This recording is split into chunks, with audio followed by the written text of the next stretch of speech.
اور دونوں دروازے کی طرف بھاگے، آگے یوسف، پیچھے زلیخا، اور عورت نے ان کا کرتا پیچھے سے پکڑ کر جو کھینچا تو پھاڑ ڈالا، اور دونوں کو دروازے کے پاس عورت کا خاوند مل گیا۔ تو عورت بولی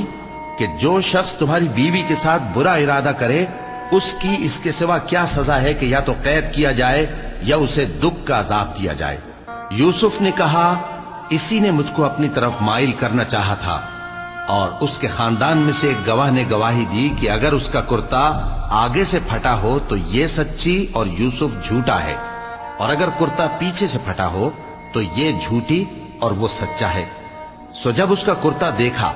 تو پیچھے سے پھٹا تھا،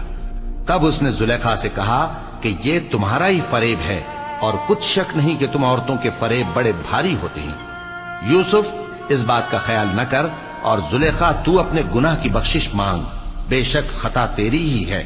اور شہر میں عورتیں گفتگویں کرنے لگیں کہ عزیز کی بیوی اپنے غلام کو اپنی طرف مائل کرنا چاہتی ہے، اور اس کی محبت اس کے دل میں گھر کر گئی ہے، ہم دیکھتی ہیں کہ وہ کھلی گمراہی میں ہے۔ پھر جب زلیخا نے ان عورتوں کی گفتگو جو حقیقت میں دیدار یوسف کے لیے ایک چال تھی سنی، تو ان کے پاس دعوت کا پیغام بھیجا، اور ان کے لیے ایک محفل مرتب کی، اور پھل تراشنے کے لیے ہر ایک کو ایک ایک چھری دی، اور یوسف سے کہا کہ ان کے سامنے آؤ۔ جب عورتوں نے ان کو دیکھا تو ان کا روب حسن ان پر ایسا چھا گیا کہ پھل تراشتے تراشتے اپنے ہاتھ کاٹ لیے، اور بے ساختہ بول اٹھیں کہ اللہ پاک ہے، یہ آدمی نہیں، یہ تو کوئی بزرگ فرشتہ ہے۔